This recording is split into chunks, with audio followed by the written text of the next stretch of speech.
সালাতুন ইয়া রাসূলুল্লাহ আলাইকুম সালামুন ইয়া হাবিবাল্লাহ আলাইকুম সালাতুন ইয়া রাসূলুল্লাহ আলাইকুম সালামুন ইয়া হাবিবাল্লাহ আলাইকুম।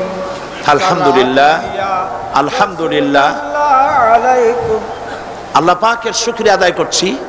আল্লাহ পাক আমাদেরকে কোরআন শোনার তৌফিক দান করেছেন, আলহামদুলিল্লাহ। আচ্ছা, আপনারা বলেন তো, জেন, দুষ্ট জেন আর ভূত প্রেতে যদি আসর করে তাহলে কোরআন শরীফের কোন আয়াত পড়তে হয়? জি, ওলামারা বলেন না, আয়াতুল কুরসি। কোনটা পড়তে হয়? বলেন কোনটা? চট্টগ্রাম তাফসীর মাহফিল উপলক্ষেও কিছুটা ভূত প্রেতের আসর হয়েছে। এই ভূত প্রেতের আসর থেকে রক্ষা করার জন্যে সকলে আমার সাথে পড়েন যথারীতি। আউযু বিল্লাহি মিনাশ শাইতানির রাজিম। বিসমিল্লাহির রাহমানির রাহিম।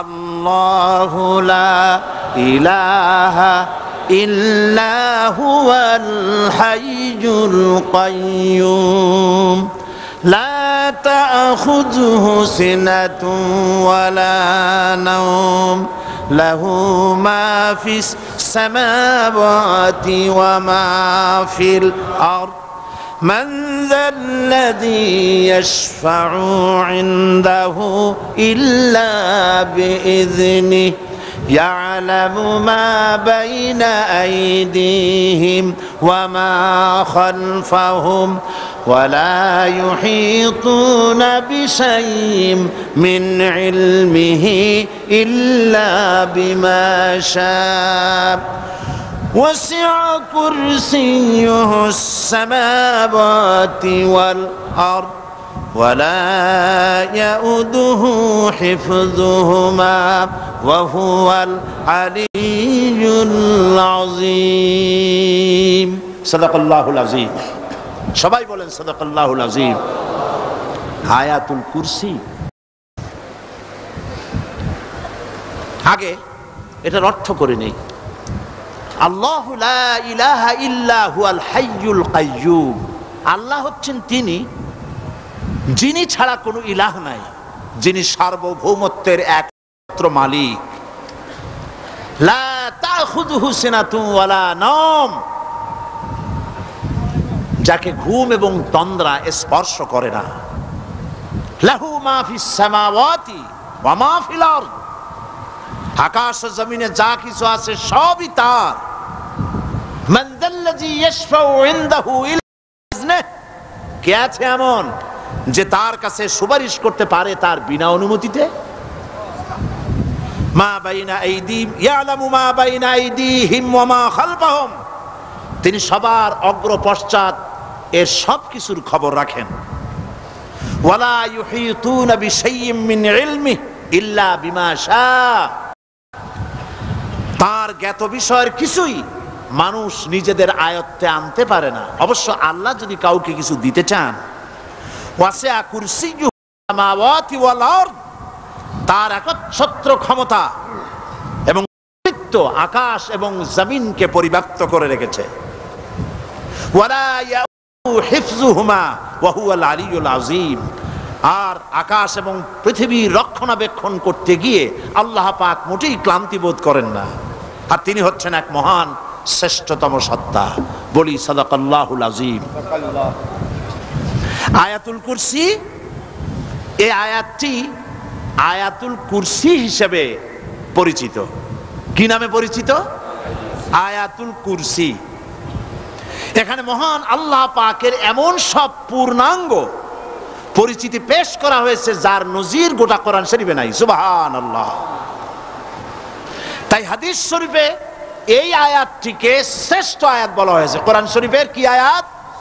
শ্রেষ্ঠ আয়াত বলা হয়েছে।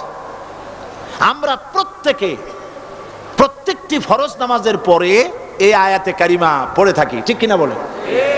আল্লাহ বলেছেন প্রত্যেক ফরজ নামাজের উপরে আয়াতুল কুরসি যে ব্যক্তি পাঠ করবে, কিয়ামতের দিন আল্লাহ রাব্বুল আলামিন ওই ব্যক্তির ব্যাপারে সিদ্ধান্ত নেবেন, আল্লাহ তাকে জান্নাত দান করে দিবেন। হতে পারে এবার আপনারা কেউ করতে পারেন বাস ওয়াজ আর না শুনলে চলবে, আয়াতুল কুরসি পড়বো আর জান্নাতে চলে যাব। না, বিষয়টা এমন নয়। বিষয়টা হচ্ছে এই আয়াতুল কুরসির মধ্যে এমন কিছু কথা আছে যা বুঝে যদি পড়ে আর আমল করে আল্লাহ পাক কিয়ামতের সিদ্ধান্ত নেবেন, জান্নাত দিয়ে দিবেন। সুবহানাল্লাহ, বলেন সুবহানাল্লাহ। এর কারণ হলো আয়াতুল কুরসির মধ্যে আল্লাহ পাক সার্বভৌমত্বের কথা বলেছেন। আজ আমরা স্লোগান দেই সব সমস্যার সমাধান। ও মাশাআল্লাহ, চট্টগ্রামের সবাই বোধহয় এই পরিচিত স্লোগানটা জানেন না। জবাব তো আপনারা জবাব দিতে পারলেন না কেন? সব সমস্যার সমাধান দেন স্লোগান আপনারাই।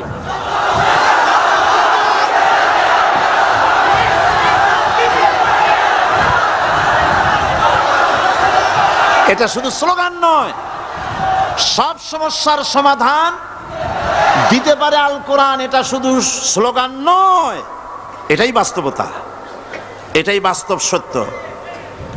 আয়াতুল কুরসির মধ্যে রয়েছে একটি জটিল সমস্যার সমাধান, যাকে সহজ কথায় বলা যায় গদি সমস্যার সমাধান। কুরসি মানে হলো গদি। আজকাল গদি নিয়ে কি হচ্ছে টের পাচ্ছে না ভাই? এই গদি নিয়ে টানাটানি হচ্ছে পৃথিবীর সর্বত্র। সার্বভৌমত্বের মালিক কে হবে? এইটা তো আপনারা বলতেছেন, কিন্তু যারা কোরআন জানে না তারা বলে সার্বভৌমত্বের মালিক জনগণ। দেখেন না, ওরা বলে সকল ক্ষমতার উৎস জনগণ। কারা বলে? নেতা নেত্রীরা বলেন সকল ক্ষমতার উৎস। কর না কেন? উৎস জনগণ। এই কথাটা হলো আসলে ভোটারদেরকে পাম্পট্টি দেওয়া, আপনাদেরকে ফুলাইয়া ডানলপ টায়ার বানায়। আপনারা খুব খুশি হবেন সমস্ত ক্ষমতার উৎস তাহলে আমরা। আরে বাবারা, তোমরা সকল ক্ষমতার উৎস যার পেট ভরা ময়লা, নাকের মধ্যে ছাতা, দাঁতে ছাতা, তুমি হবা সকল ক্ষমতার উৎস।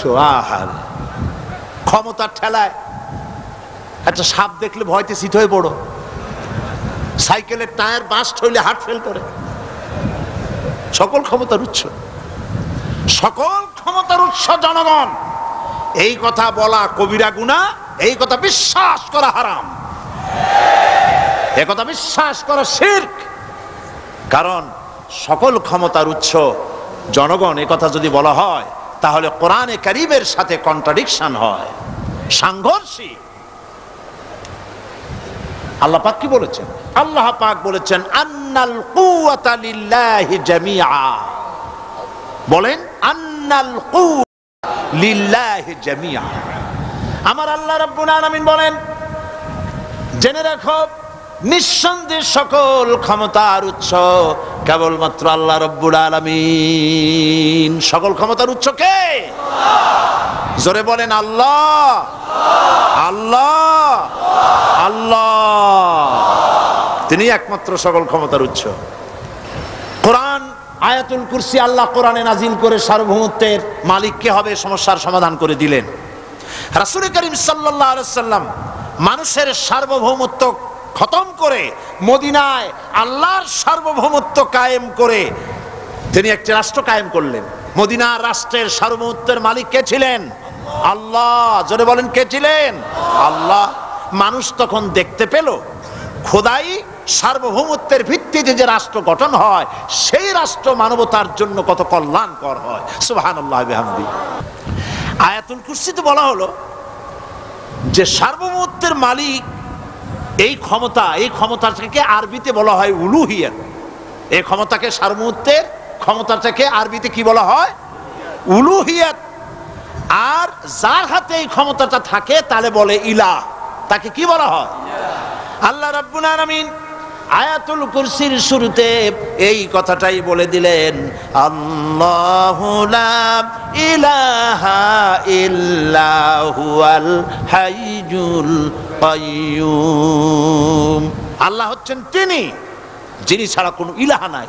তার মানে হলো সার্বভৌমত্বের একচ্ছত্র মালিকানা কার হাতে? চিৎকার দিয়ে বলুন, আল্লাহ রাব্বুল আলামিনের হাতে। সার্বভৌমত্বের এই ক্ষমতা হস্তান্তরযোগ্য নয়। আর সার্বভৌমত্বের মালিক যিনি হবেন তার শুরু থাকবে না, শেষও থাকবে না। এই কোয়ালিটি কার মধ্যে আছে? আল্লাহ পাকের মধ্যে। আল্লাহ পাক বললেন তিনি হচ্ছেন আল হাই আল কাইয়্যুম। তিনি হাইয়্যু, তিনি কাইয়্যুম। তিনি শাশ্বত, তিনি জাগ্রত, তিনি চিরস্থায়ী, যার শুরুও নাই, যার শেষও নাই। সুবহানাল্লাহি বিহামদি। এই সার্বভৌমত্বের মালিকানা নিয়ে যারা বসে আছে, যে কোনো মুহূর্তে তার হাত থেকে ক্ষমতা ছিনতাই হয়ে যেতে পারে, পারে কিনা?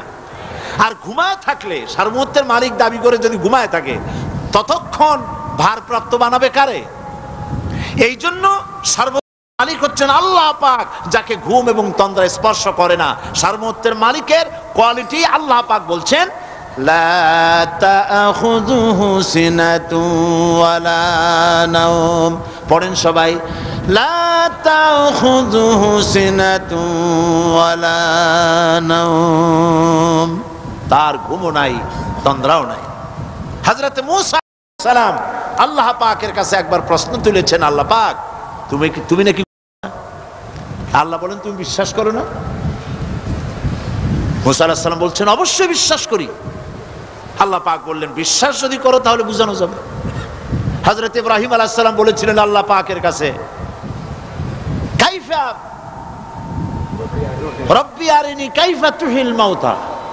হে রব, তুমি আমারে দেখাও কেমনে তুমি মৃত্যুকে জিন্দাকে মৃত্যু করো, মৃত্যুকে জিন্দা করো, একটু দেখাও আমারে। আল্লাহ পাক বললেন আওয়ালাম তুমিন, বিশ্বাস করো না? ইব্রাহিম আলাইহিস সালাম সঙ্গে সঙ্গে বললেন বালা। নাম বললেন না। বালা মানেও হ্যাঁ, নাম মানেও হ্যাঁ, কিন্তু একটু বেশ কম আছে। তিনি নাম না বলে বালা বললেন। নামের অর্থ হলো হ্যাঁ, আর না বালার অর্থ হচ্ছে কেন নয়, অবশ্যই বিশ্বাস করি। ওয়ালাকিন লিয়াতমাইন্না কালবি। তবে আল্লাহ তুমি যদি চোখে দেখাও একটু, তাহলে এগুলি একটুখানি লিয়াতমাইন্না কালবি, আমার অন্তরাত্মা প্রশান্তি লাভ করবে যদি চোখে দেখতে পারি। আল্লাহ বলেন তাহলে তোমারে দেখাবো। আল্লাহ দেখাইলেন। মুসা আলাইহিস সালাম যখন বললেন যে আল্লাহ পাক আর মৃত্যুকে জিন্দা করো কেমনে? তুমি ঘুমায় থাকো, না ঘুমায় পারো কেমনে? তোমার নাকি ঘুম নাই, তন্দ্রা নাই। আল্লাহ পাক বলেন বিশ্বাস করো না? বলে আমি বিশ্বাস করি। তো ঠিক আছে তাহলে তোমার দেখাই। বললেন এক গ্লাস পানি নিয়ে আসো। এক গ্লাস পানি নিয়ে এসে দাঁড়িয়ে থাকো। আল্লাহ পাক মুসা আলাইহিস সালামকে বললেন এক গ্লাস পানি নিয়ে দাঁড়াও। আর ঘুমকে আল্লাহ পাক বললেন মুসারে ধরো। মুসা আলাইহিস সালাম নিদ্রাচ্ছন্ন হলেন, তন্দ্রা এসে গেল, হাত শিথিল হয়ে হাতের থেকে পানি ভর্তি গ্লাস পড়ে ভেঙে চুরমার হয়ে গেল। মুসা আলাইহিস সালাম ভয় পেয়ে গেলেন। আল্লাহ রাব্বুল আলামিন বলেন ভয় পাওয়ার কোনো কারণ নাই, তোমার প্রশ্নের জবাব আমি এভাবেই দিলাম। এক গ্লাস পানি নিয়ে কয়েক মিনিট দাঁড়াইতে পারো নাই, ঘুমের সঙ্গে সঙ্গেই গ্লাস পড়ে ভেঙে গেল। তামাম আকাশ আর জমিন, গোটা সৃষ্টি জগৎ তোমার আল্লাহ পাকের হাতের মুঠার মধ্যে রয়েছে। আল্লাহ যদি ঘুমায় যায় সব শেষ হয়ে যাবে। তামাম সৃষ্টি জগতের ট্রাফিক কন্ট্রোল আল্লাহ কর্তৃক হয়। আর মানুষের যা হয় আল্লাহ পাক তার থেকে সম্পূর্ণ মুক্ত। আল্লাহ পাকের ঘুম নাই, তন্দ্রাও নাই, লা তাখুযুহু সিনাতু ওয়ালা নাওম, ঘুমও নাই, তন্দ্রাও নাই। আল্লাহ পাক সমস্ত রকমের মানবীয় কোয়ালিটি থেকে, গুণ থেকে মুক্ত, মুবাররা, পবিত্র। আল্লাহ রাব্বুল আলামিন সার্বভৌমত্বের একচ্ছত্র মালিক হচ্ছেন আল্লাহ পাক, তিনি ছাড়া কোনো ইলাহ নাই। তিনি পরিষ্কার করে বলছেন, আল্লাহু লা ইলাহা ইল্লা হুয়াল হাইয়ুল কাইয়্যুম। সবাই পড়েন, আল্লাহু লা ইলাহা ইল্লা হুয়াল হাইয়ুল কাইয়্যুম। আল্লাহ হচ্ছেন সার্বভৌমত্বের মালিক, তিনি ছাড়া কোনো ইলাহ নাই। এমন একটি আয়াত তাফসীরের জন্য আল্লাহ এনে দিয়েছেন, যেই আয়াতটি বুঝলে পরে দুনিয়াও শান্তি, আখিরাতেও শান্তি, গতি সমস্যার সমাধান হবে, সব সমস্যার সমাধান হবে। আয়াতুল কুরসি এমন আয়াত যা তেলাওয়াত করলে, বুঝলে, আমল করলে কিয়ামতের দিন আল্লাহ পাক তার সম্পর্কে সিদ্ধান্ত নেবেন, জান্নাত দিয়ে দিবেন। সুবহানাল্লাহ ওয়া বিহামদিহি। আউযু বিল্লাহি মিনাশ শাইতানির রাজীম। বিসমিল্লাহির রাহমানির রহিম। প্রত্যেক অক্ষরে অক্ষরে 10-10 করে নেকি এখন আমাদের নামায় আমলে লেখা হচ্ছে। সুবহানাল্লাহ।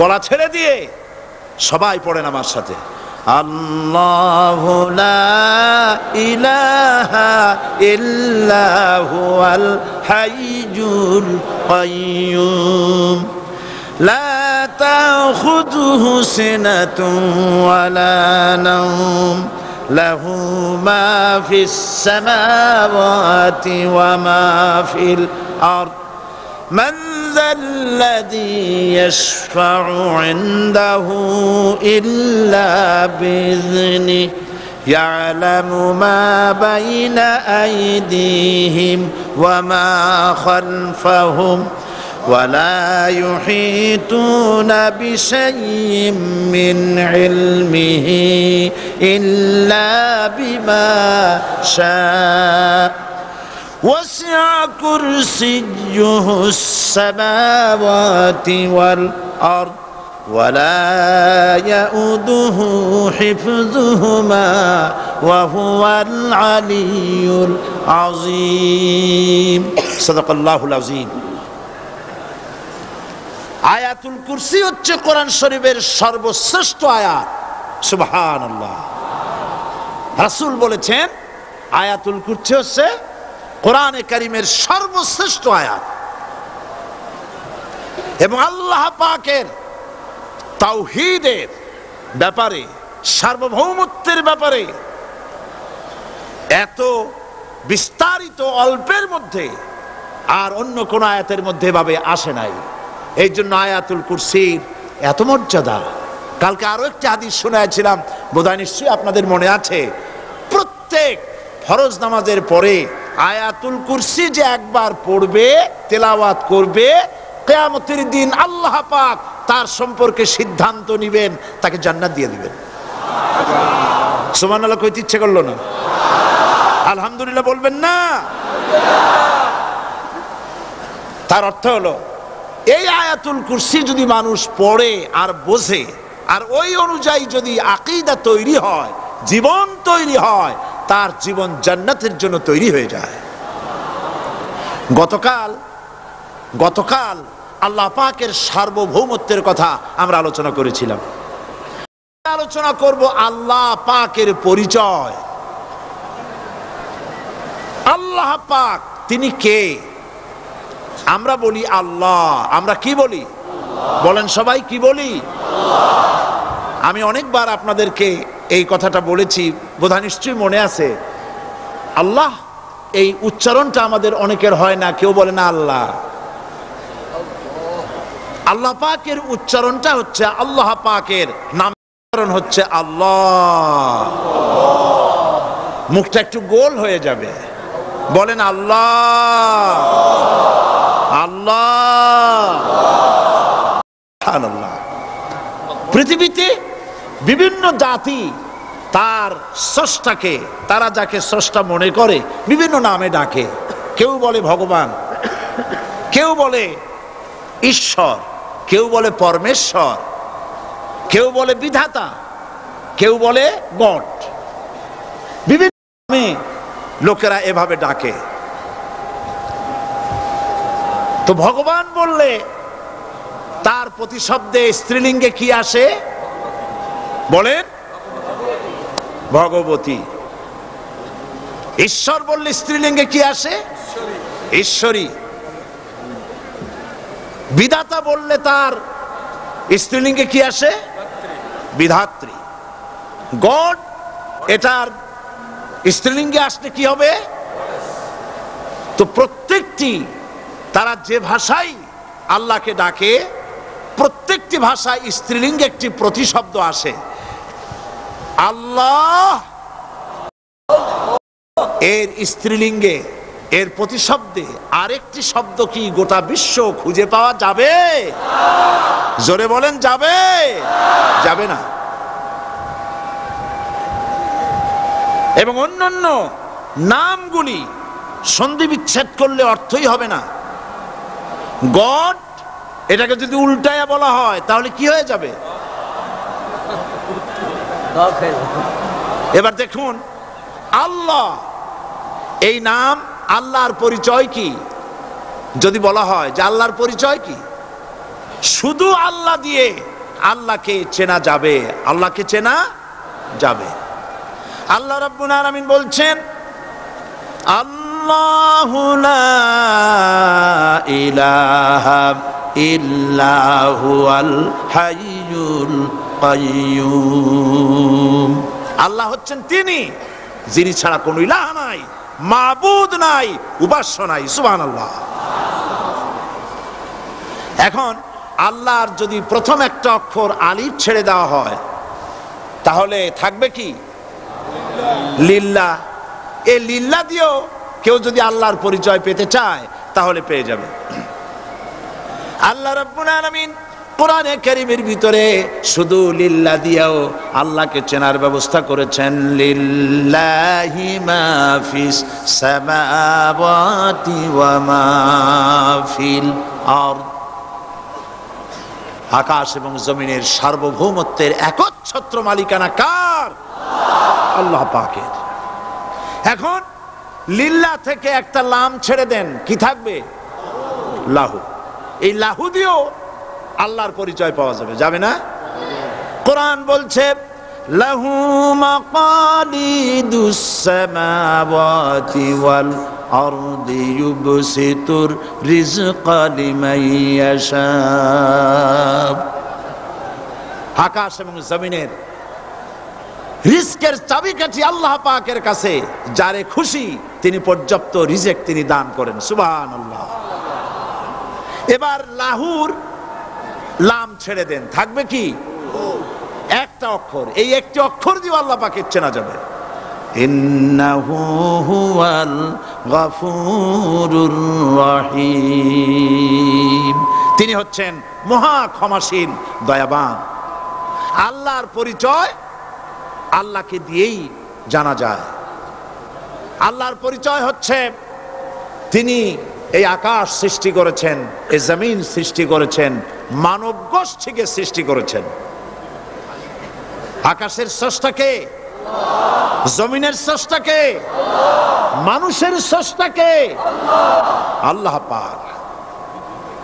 দেখুন, আল্লাহ পাক আকাশের স্রষ্টা, জমিনের স্রষ্টা, মানুষের স্রষ্টা। এই কথাকে ভুলিয়ে দেওয়ার জন্যে, এই কথাটিকে ভুলিয়ে দেওয়ার জন্য আল্লাহকে অস্বীকার করছে এক শ্রেণীর লোকেরা। তারা বলছে দেয়ার ইজ নো গড, স্রষ্টা বলতে কেউ নাই, আনসিন ইজ নাথিং। আল্লাহ পাক কোরআনকে বোঝার জন্য, আল্লাহকে চেনার জন্য ব্যবস্থা করেছেন। ওরা বলছে কি আনসিন ইজ নাথিং। যা দেখা যায় না সেটা কিছুই না, সেটা বিশ্বাস করি না। তো আল্লাহর যখন রং নাই, গন্ধ নাই, তাকে বিশ্বাস করি কেমনে? বলেন নাউজুবিল্লাহি মিন যালিক। আরে ভাই, তোমরা তো এমন বহু জিনিস আছে যা না দেখে বিশ্বাস করো। আপনারা কি বাতাস দেখেছেন? বিশ্বাস করেন কিনা? বিশ্বাস করেন কিনা? আপনারা কি ইথার দেখেছেন? বিশ্বাস করেন কিনা? ফুলের গন্ধ দেখেছেন, কিন্তু বিশ্বাস করেন কিনা? মাধ্যাকর্ষণ শক্তি, ল অফ গ্রাভিটেশন আপনারা চোখে দেখেছেন? বিশ্বাস করেন কিনা? অনেক জিনিস এমন আছে যা আমরা চোখে দেখি না কিন্তু বিশ্বাস করি। হযরত ইমাম আবু হানিফা রাহমাতুল্লাহ আলাইহির সাথে এক নাস্তিকের বহাস হবে। স্থান এবং তারিখ নির্ধারণ করা হলো। ইমাম সাহেব দেরি করে আসলেন। নাস্তিক বলছে, আমি আপনার সঙ্গে কোনো বিতর্কে যেতে চাই না, কারণ আপনি ওয়াদা রক্ষা করতে পারেন নাই, নির্ধারিত সময়ের অন্তত 3 ঘন্টা পরে এসেছেন। তিনি বললেন, আমি কেন দেরি করলাম সেটা তো তুমি জিজ্ঞেস করবে। আচ্ছা বলেন কেন দেরি করেছেন? তিনি বললেন, দেখো, এই জায়গায় আসার পথে একটা নদী বেঁধেছিল, তা কি করে? আমার কাছে পারাপারের কোনো বন্দোবস্ত ছিল না। এক পর্যায়ে হতাশ হয়ে গেলাম, আমার বোধহয় যাওয়াই হবে না। শেষ পর্যন্ত আমি দেখতে পেলাম হঠাৎ করে আমার পাশে একটা ফলের বীজ পড়লো, তা দিয়ে একটা গাছ অঙ্কুরিত হলো। দেখটি না দেখ গাছটা একটা ময়ূর হয়ে পরিণত হয়ে গেল। কই থেকে একটা করাতে সে গাছটা কেটে ফেলে দিল। ফটাফট কতগুলি তক্তা বেরিয়ে আসলো। কোথার থেকে একটা হাতুড়ি আর কতগুলি লোহা এসে ঠাস ঠাস করে বাড়ি লেগে একটা কিস্তি তৈরি হয়ে গেল। কিস্তিটার ধাপায় পড়লো নদীতে, আমি লাফ দিয়ে উঠলাম, তাই দেরি হলো। নাস্তিক বলছে, আপনার সাথে আমি জানছিলাম যে আপনি অত্যন্ত বুদ্ধিমান মানুষ, কিন্তু যে ঘটনা শুনাইলেন আপনার স্ক্রু একটাও টাইট আছে বলে মনে হয় না, আপনার সাথে আর কোনো বহস নয়। তিনি বললেন, কেন? কয় বহস না, আপনি বলছেন যে এইরকম একটা গাছ চারা হয়ে গেল, সাথে সাথে বিনা মিস্ত্রিতে গাছটা কাটলো, তারপর এটা দিয়ে তক্তা হইলো, লোহা আসলো, হাতুড়ি হইলো, বিনা মিস্ত্রিতে কিস্তি তৈরি হয়ে গেল, নৌকা এটা পড়লো নদীতে, আর বিনা মাঝিতে আপনি পার হয়ে আসলেন। এটা কি আদৌ সম্ভব? ইমাম আবু হানিফা রাহমাতুল্লাহ আলাইহি বলছেন, তোমার সাথে আমি কোনো কিতাব দিয়ে ঝগড়া করব না, কোনো কিতাব দিয়ে আমি তোমার সাথে বহস করব না। এই একটি দৃষ্টান্ত তোমার জন্য যথেষ্ট। একটা মিস্ত্রি ছাড়া যদি একটা কিস্তি তৈরি না হতে পারে, একটা গাছ কেটে তক্তা যদি না হতে পারে, এই বিশাল আকাশ, এই বিশাল জমিন, আর তোমার মতো এরকম একটা সুন্দর মানুষ বিনা মিস্ত্রিতে, বিনা স্রষ্টায় তৈরি হলো কেমনে? এক কথায় নাস্তিক বলছে, আমার জীবনের ভুল ধরা পড়ল। নাস্তিক বলছে, জীবনের ভুল ধরা পড়েছে, আমি মুসলমান হয়ে গেলাম। লা ইলাহা ইল্লাল্লাহু মুহাম্মাদুর রাসূলুল্লাহ। জোরে পড়েন, লা ইলাহা লা ইলাহা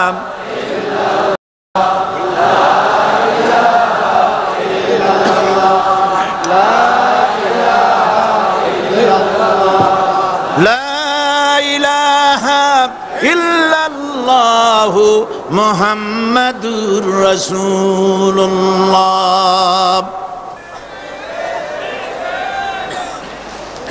আল্লাহ পাক বলছেন, আমি আদম, আমি দাউদ এবং সুলাইমানকে জ্ঞান দান করেছি, ইব্রাহিমকে জ্ঞান দান করেছি।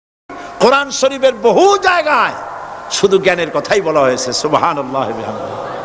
সুতরাং বুদ্ধিজীবী, এই বুদ্ধিজীবীরা তারা আসল জ্ঞানটা নাই। আসল জ্ঞান কোনটা বলেন? কোনটা? ডক্টর শহীদুল্লাহ মরহুম, আমি অনেকবার বলেছি তার কথা, তাকে জান্নাতুল ফেরদাউস নসিব করুন, বলেন আমিন।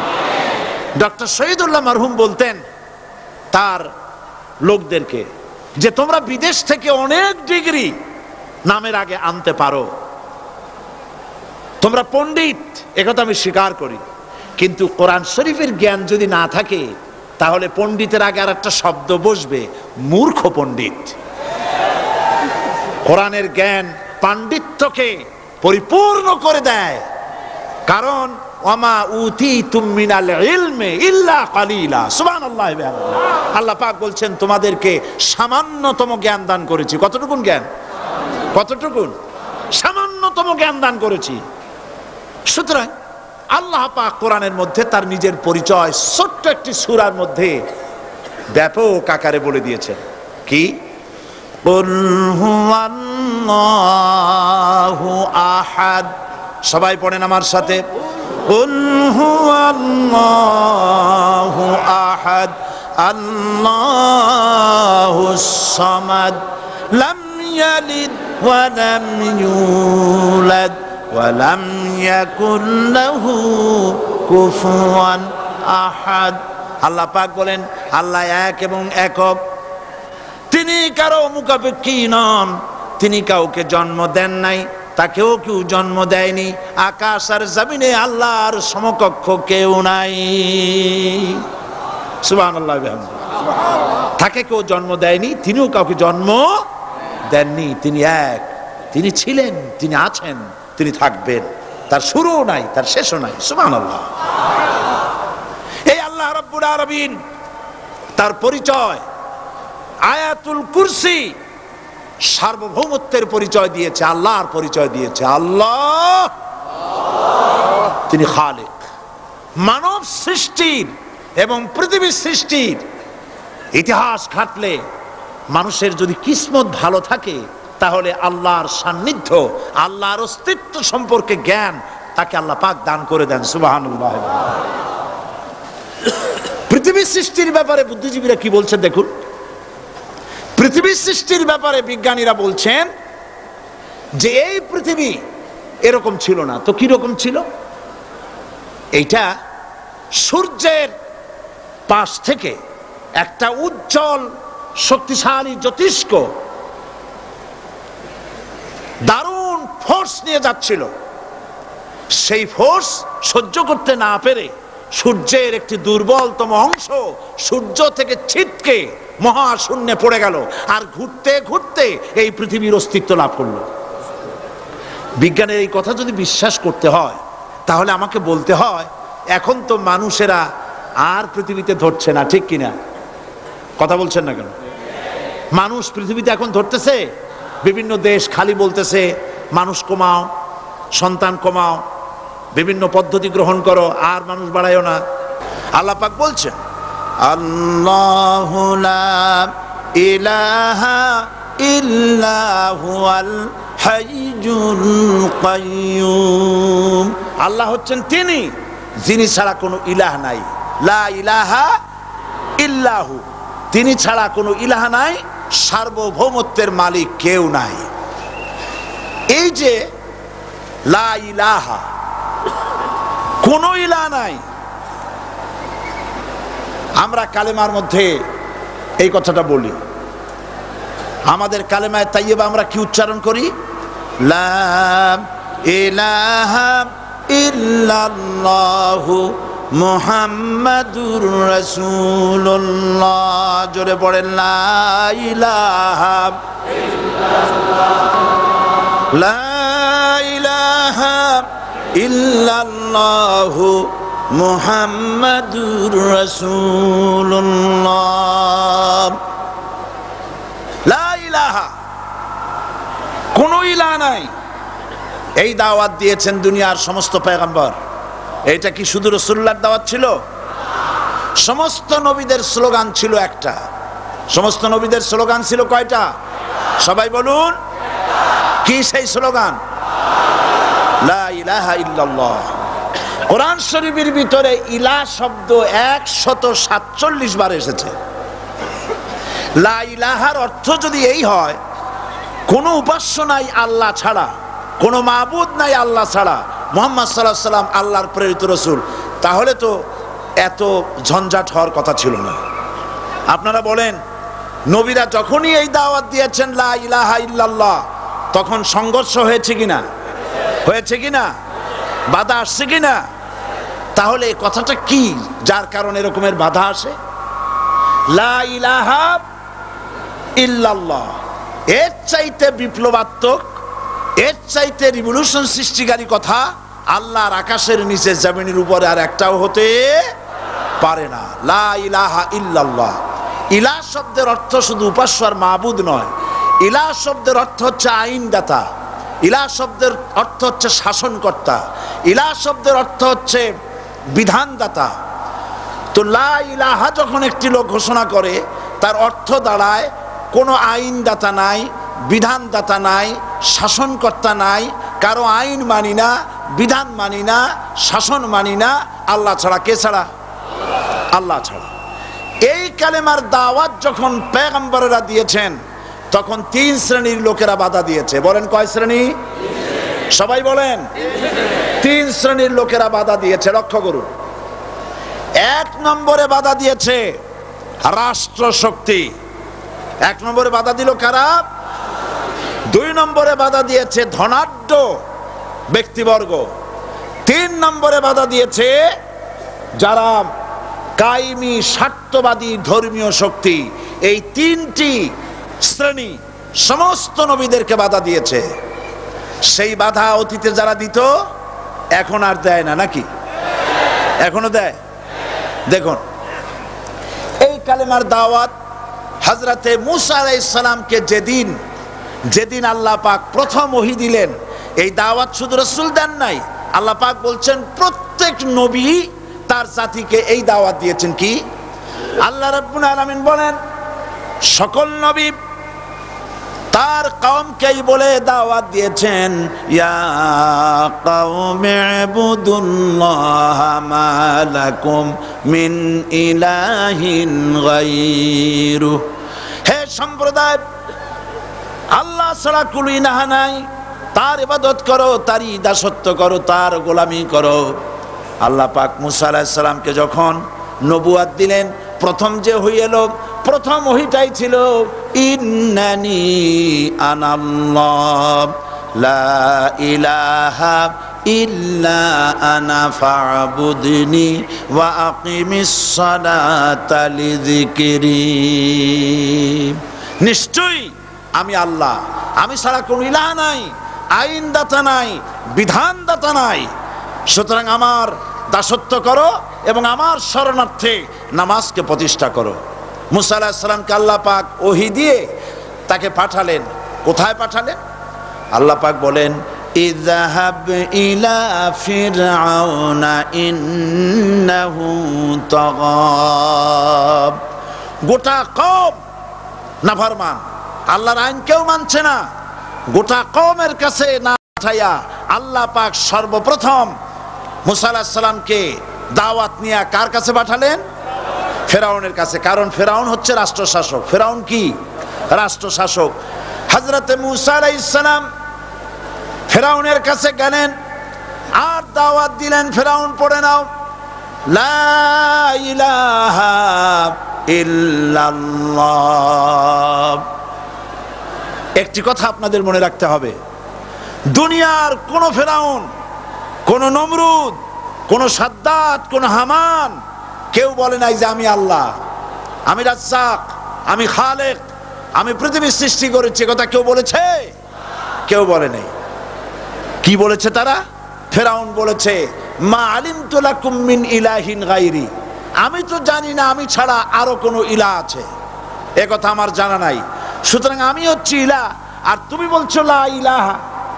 তার মানে হচ্ছে ওই সময় পয়গম্বরেরা, আল্লাহর নবীর সাহাবীরা তারা জানতেন যে আমরা কিসের দাওয়াত দেই, আর যারা শুনতো তারাও বুঝতো কিসের দাওয়াত শুনতেছি। আজ আমার দেশে একই কালেমার দাওয়াত দেওয়া হয়, কিন্তু মানুষেরা বুঝতে পারে না কি শুনতেছি। ভাষা জানার ব্যাপারে, বোঝার ব্যাপারে হলো আসল বিষয়। এটা বুঝাতে গিয়ে আমি মাঝে মধ্যে একটা দৃষ্টান্ত দেই এভাবে। একজনের একটা রেশনের দোকান ছিল, সেই দোকানে তার একটা ময়না পাখি ছিল, আর ময়না পাখিকে কথা শেখানো যায় সেটা তো আপনারা জানেন। জি, ময়নাকে শিখায়েছে যে লাইন করুন, এক এক করে আসুন। ময়না এই কথা শিখেছে। সকালবেলায় যখন রেশনের দোকানে ভিড় পড়ে গেছে, তখন ওই পাখি খাঁচার মধ্যে বসে বলছে লাইন করুন, এক এক করে আসুন। একদিন খাঁচার দরজা খোলা পেয়ে পাখি উড়ে গিয়ে গাছের ডালে বসেছে। আশেপাশে যত পাখি ছিল তারা চিন্তা করলো এই রকমের পাখি তো কখনো দেখি নেই। ময়না তো দেখতে কাকের মতো না, শালিকের মতো না, দেখতে একটা ভিন্ন রকম। ওরা এসে চতুর্দিক থেকে এই নবান্তক এই যে নতুন এসেছে ওরে ঠোকরানো শুরু করেছে চতুর্দিক থেকে।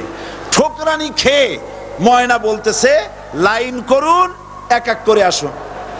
এখন ময়না তো বোঝে না যে কি বলতেছি, আর যে পাখিরা ঠোকরাচ্ছে তারাও তো বোঝে না যে কি শুনতেছি। ময়না যদি বুঝতো যে আমি কি বলি, সবাই মিলে ঠোকরায়, তাই জান বাঁচে না। লাইন করে ঠোকরাইলে তো কলজে যাবে, সব ঠোঁটে ঠোঁটে চলে যায়, বোঝে নাই। আমাদের অবস্থা তাই হয়েছে।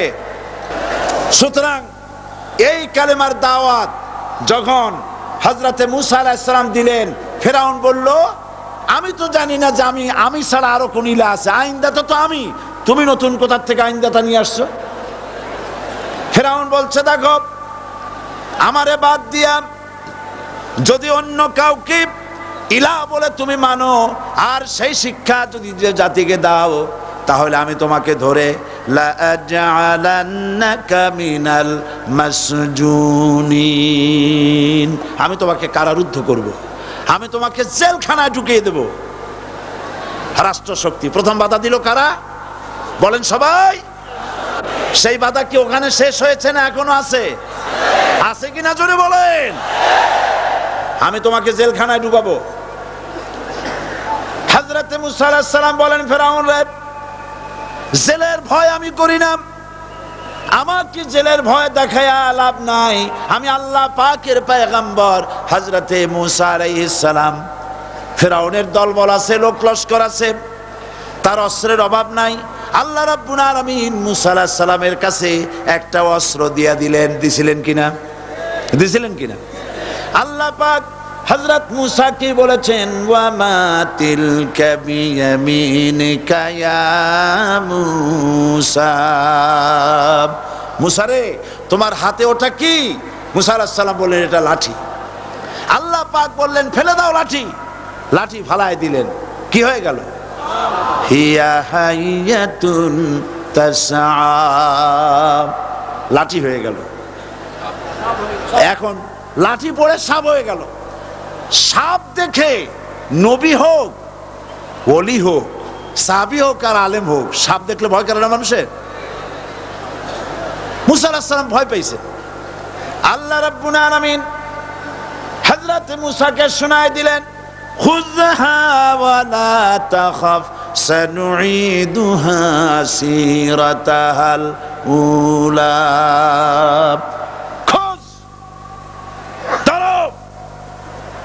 লা তাখাফ, ভয় পেও না।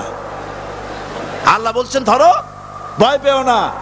ধরার সঙ্গে সঙ্গে স্বাভাবিক অবস্থায় ফিরে আসবে, আবার লাঠি হয়ে যাবে। এখন আল্লাহ বলছেন ধরো। মুসা আলাইহিস সালাম কি ভয় পাওয়া উচিত হবে? আর উচিত হবে? মুসা আলাইহিস সালাম কি ভয় পাইছিলেন? কারণ হচ্ছে এই দুশমনের শক্তিটা খুব বড়ই দেখা যায়, মনে হয় যেন অনেক বড়, কি জানি কি। আল্লাহ পাক বলছেন ইন্না কাইদা শায়তানে কানা দাঈফা, শয়তানের চক্রান্ত যতই তুমি মনে করো অনেক ষড়যন্ত্রের জাল বিস্তার হয়ে আছে, আল্লাহ কয় কিছুই না, দাঈফা অত্যন্ত দুর্বল। আল্লাহ পাক বললেন ধরো। মুসা আলাইহিস সালাম সাপ ধরলেন, সঙ্গে সঙ্গে লাঠি হয়ে গেল। ফেরাউন বরদাস্ত করলো না, রাষ্ট্রশক্তির পক্ষ থেকে আক্রমণ শুরু হলো। অপরাধ কি? মুসা আলাইহিস সালামের অপরাধ কি? কি অপরাধ? মাশাআল্লাহ, বুঝতে পেরেছেন। অপরাধ হচ্ছে তিনি বলেছেন লা ইলাহা, জোরে বলেন লা ইলাহা ইল্লাল্লাহ। এই কালেমাকে আজ আমরা ভিক্ষার বুলি বানাইছি। এটা হলো সার্বভৌমত্বের বুলি, এটা হচ্ছে আল্লাহ পাকের সার্বভৌমত্বের কথা। আজ আমরা মানুষের কাছে আমরা শুনি মানুষেরা ভিক্ষা চায়, লা ইলাহা ইল্লাল্লাহ, এক মুঠ চাউল দেন, লা ইলাহা ইল্লাল্লাহ 10 খান পাই দেন। এই হচ্ছে কালেমার জিকির। আবার কেউ কেউ জিকির করতেছে লা ইলাহা আস্তে, ইল্লাল্লাহ জোরে, এমন জোরে কলব সাফ করে, কলব তাতে থাকলেও পারে গেলেও পারে। এই কালেমার জার এর আঘাত পয়গম্বররা মেরেছেন। হযরতে মুসা আলাইহিস সালাম যখন বলেছেন লা ইলাহা ইল্লাল্লাহ, এই ধাক্কা ফেরাউন বরদাস্ত করতে পারে নাই। দরিয়ায় নীলের ভিতরে আল্লাহ পাক ডুবাই শেষ করে দিয়েছেন, দেন নাই? হযরতে মুসা আলাইহিস সালাম তার উম্মতেরা দরিয়ার পাশে বসে দ্বীনি কথাবার্তা বলতেছেন। এমন সময় ফেরাউন, তার শত্রু হচ্ছে মুসা আলাইহিস সালাম। শত্রু কেন?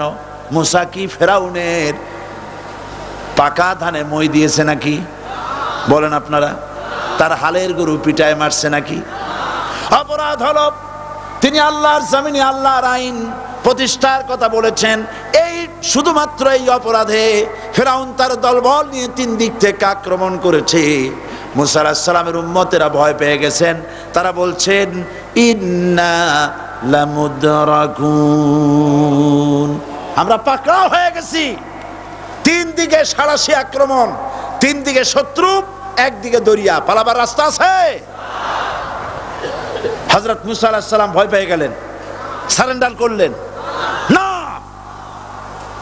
হযরত মুসা আলাইহিস সালাম বললেন কাল্লা, কখনো নয়, ভয় পাওয়ার কোনো কারণ নাই। রব্বি সায়াহদিন, অবশ্যই আমার রব আমার জন্য রাস্তা করে দিবেন। ভয় পাইও না, আমার রব রাস্তা করে দিবেন। আল্লাহ রাব্বুল আলামিন হযরত মুসা আলাইহিস সালামকে অর্ডার করলেন, হাতের লাঠি দিয়া দরিয়ার উপরে আঘাত করো। হযরত মুসা আলাইহিস সালাম দরিয়ার উপরে আঘাত করলেন। রাস্তা ছিল দরকার একটার, এক বাড়িতে আল্লাহর হুকুমে লাঠি দিয়ে একটি আঘাত করার সঙ্গে সঙ্গে হযরত মুসার তার সঙ্গী সাথী দরিয়া পার হওয়ার জন্য দরিয়ার মধ্য দিয়ে আল্লাহ 12টা রাস্তা পয়দা করে দিলেন। সে আল্লাহ আছে না নাই? এত আসতে বলেন কেন? ভয় পাওয়ার কারণ আছে? রাষ্ট্র শক্তি বাধা দিয়েছে সমস্ত নবীদেরকে। কেন? নবীদের চরিত্র খারাপ? জোরে বলেন, নবীদের চরিত্র খারাপ? নবীদের চাইতে মাসুম বেগুনাহ উন্নত চরিত্রের মানুষ আল্লাহর আকাশের নিচের জমিনের উপরে আর হয় নাই। তোমরা যে সামনে তাদের পিছনে দৌড়াও, অমুকের সৈনিক, নেতা নেতা করে মরো, এইসব নেতা যাদের পিছনে দৌড়াও, এই নেতাগুলি, আমি জিজ্ঞেস করি আপনাদেরকে, এই নেতাগুলি জীবনে একবারও জেনা করে নাই? এ ব্যাপারে অনুসারীরা আপনারা কি নিশ্চিত? মিথ্যা কথা জীবনেও কয় নাই, প্রতারণা করে নাই, ঠাট্টা করে নাই, বিদ্রুপ করে নাই, মদ খায় নাই, মানুষ হত্যা করে নাই। কিসের নেতা? নেতা হচ্ছেন সেই ব্যক্তি যিনি বলেছেন, ও আমার স্ত্রীরা, ও আমার সাহাবীরা, রাতের আধারে আমার মধ্যে যা আচরণ দেখতে পাও, দিনের আলোতে আমার মধ্যে যা দেখতে পাও, সবগুলি খুলে খুলে মানুষের কাছে বলে দাও। তার নাম বিশ্বনবী মুহাম্মদ রাসূলুল্লাহ সাল্লাল্লাহু আলাইহি ওয়াসাল্লাম।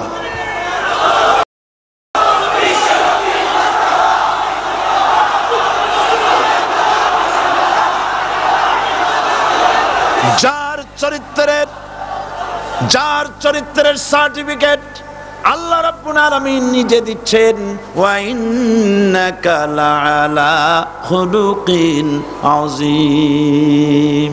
নবী হে, উন্নত চরিত্রের উপরে আপনি প্রতিষ্ঠিত। সুবহানাল্লাহ। কে সার্টিফিকেট দিচ্ছেন? আযীম, আযীম। আরবিতে চওড়াকে বলা হয় আরিদ, গভীরতাকে বলা হয় আমিক। কত প্রশস্ত, যা মাপার কোনো ফিতা নাই, কত গভীর, যা মাপার কোনো যন্ত্র নাই, এইটাকে আরবিতে বলা হয় আজিম। সুবহানাল্লাহ বলতে ইচ্ছে করে না? ও নবী, তোমার চরিত্র এমন যা মাপার মতো যন্ত্র পৃথিবীতে নাই। লা ইলাহা ইল্লাল্লাহ পড়েন সবাই লা ইলাহা ইল্লাল্লাহ। আপনিও যদি নবীদের মতো সাহাবীদের মতো বুঝা এই কলেমার দাওয়াত দেন, বাধা আসবেই। বোঝাবুঝির ব্যাপার, বুঝলেই সারলো। কত মাহফিল হয় বাংলাদেশে, হয় না? কোনো বাধা নাই, ঠিক কিনা? কত পূজা হয়, পার্বণ হয়, গান হয়, থিয়েটার হয়, গুনাগার বিবির গান হয়, কত কিছু হয়। কোনো বাধা আছে? তাফসিরের মাহফিলে বাধা। কারণ ওরা বুঝতে পেরেছে এ তাফসিরের মাহফিলে গাজীর গীত হয় না, এ তাফসিরের মাহফিলে আল্লাহর সার্বভৌমত্ব কায়েমের আন্দোলন চলে।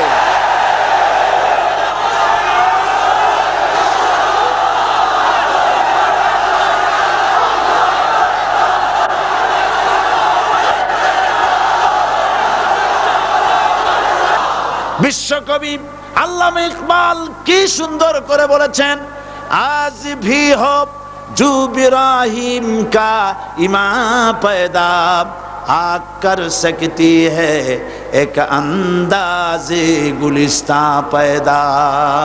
ইব্রাহিমের ঈমান যদি আজও কোথাও হয় বিদ্যমান, করতে পারেন অগ্নিকুণ্ডে খুবসুরত এক গুলিস্তান।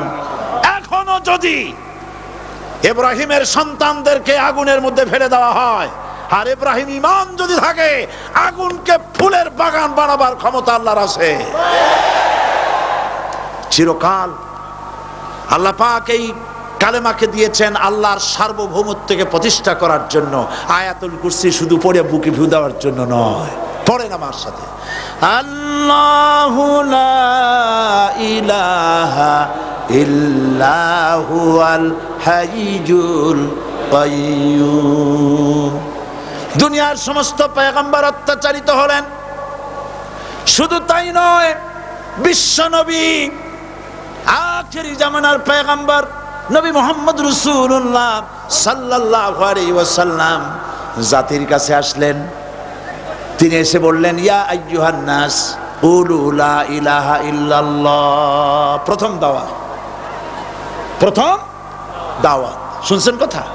রাসূলুল্লাহ বলছেন, ও জাতি, আমার রাসূল তো মক্কার রাসূল না শুধু, মদিনার রাসূল না শুধু, আরবি ভাষা ভাষীদের রাসূল না শুধু, আমার নবী কি নবী? চিল্লায় বলেন। তাই তিনি বলেছেন, ও বিশ্বের মানবতা, বিশ্বের মানব গোষ্ঠী, যদি মুক্তি পেতে চাও, নাজাত পেতে চাও, উচ্চারণ করো, বিশ্বাস করো, আমল করো, বলো লা ইলাহা ইল্লাল্লাহ। জোরে পড়েন, লা ইলাহা ইল্লাল্লাহ, লা ইলাহা ইল্লাল্লাহু মুহাম্মাদুর রাসূলুল্লাহ। কোরআনে কারীমের ভিতরে আয়াতুল কুরসির মধ্যে বলে দিয়েছেন, আল্লাহু লা ইলাহা ইল্লাহু আল হাইয়ুল কাইয়্যুম। প্রাণ খুলে সবাই পড়েন, বসা মানুষ, দাঁড়ানো মানুষ, আল্লাহু লা ইলাহা ইল্লাহু আল হাইয়ুল কাইয়্যুম। আল্লাহ রাব্বুল আলামিন, তিনি ছাড়া কোনো ইলাহ নাই, তিনি সার্বভৌমত্বের মালিক, কেউ নাই আল্লাহ ছাড়া। এই কথা মানুষকে ঘোষণা করতে হবে।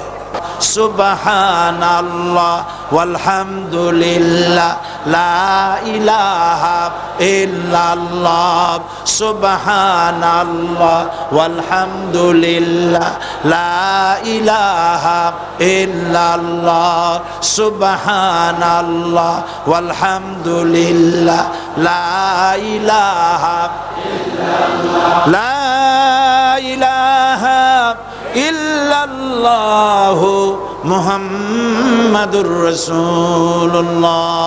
আল্লাহুম্মা আমিন। রব্বানা যালামনা আনফুসানা ওয়া ইন লাম তাগফির লানা ওয়া তারহামনা লানাকুনান্না মিনাল খাসিরিন।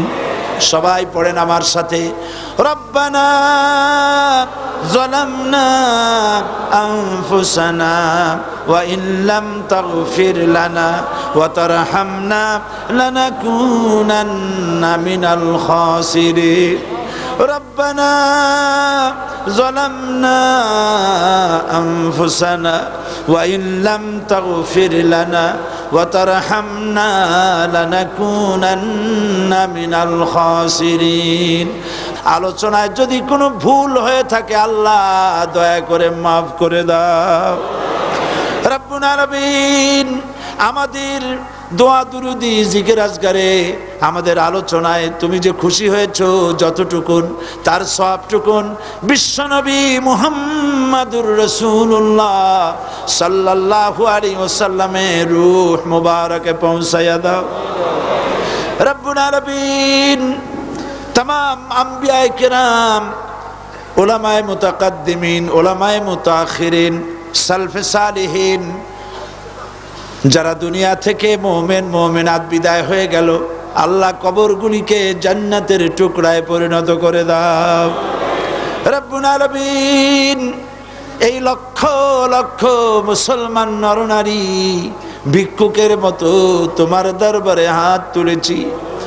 আল্লাহ গো, আমাদের মধ্য থেকে আমাদের মা বাপ যাদের দুনিয়া থেকে বিদায় হয়ে গেছে, আল্লাহ আমাদের মা বাপের কবরে সওয়াব পৌঁছায়া দাও। রব্বুল আলামিন আত্মীয় স্বজন যদি বিদেশে থাকে 2 মাস 6 মাস পর চিঠি দিয়া খোঁজ খবর পাওয়া যায়, প্রত্যেক দিন টেলিফোন করে খবর পাওয়া যায়, কিন্তু আমাদের মা বাপ যাদের মারা গেল বছরের পর বছর যুগের পর যুগ বিদায় হয়ে গেল, কোন হালতে আছে জানি না। আল্লাহ আমাদের মা বাপের কবরগুলি জান্নাতের টুকরায় পরিণত করে দাও। রব্বুল আলামিন আমাদের আব্বা কত মহব্বত করতেন, কত কষ্ট করেছেন। আল্লাহ তাআলা আমাদেরকে লেখাপড়া শেখাবার জন্য কত কষ্ট করেছেন, মানুষ বানাবার জন্য কত কষ্ট করেছেন। আমাদের জন্য ঘর বাড়ি বানায়া জায়গা জমি কিনে রেখে সবগুলি থুয়ে খালি হাতে চলে গেছে বাবা।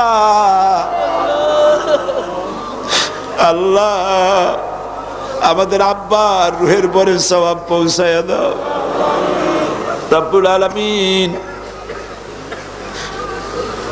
এখন তো আর বাড়ি গেলে নাম ধরে কেউ ডাকে না। আয় আল্লাহ, আমাদের আব্বা যত গুনাহ করেছি জানা অজানা সমস্ত গুনাহগুলি আল্লাহ তুমি সাইয়াদগুলি হাসানাত দিয়া বদলাইয়া দাও।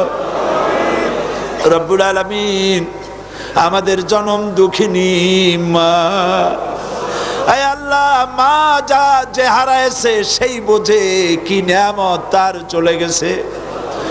আল্লাহ আমাদের মা যার বিদায় হয়ে গেছে মায়ের কবরটাকে জান্নাতের টুকরায় পরিণত করে দাও। রব্বুল আলামিন মায়ের পেটের ভিতরে বসে 10টা মাস ধরে মায়ের কষ্ট দিছি, তিনি ডেলিভারিতে কষ্ট করেছেন, 2-2.5 বছর বুকের দুধ খেয়ে কষ্ট দিয়েছি, পেশাব পায়খানা করে মায়ের কাপড় চোপড় নষ্ট করে দিয়েছি। মা বিরক্ত হন নাই, থাপ্পড় মারেন নাই, আছাড় দিয়া ফালায় দেন নাই। আল্লাহ মা যাদের মারা গেল মাবুদ মায়ের কবরটাকে জান্নাতের টুকরা বানায়া দাও।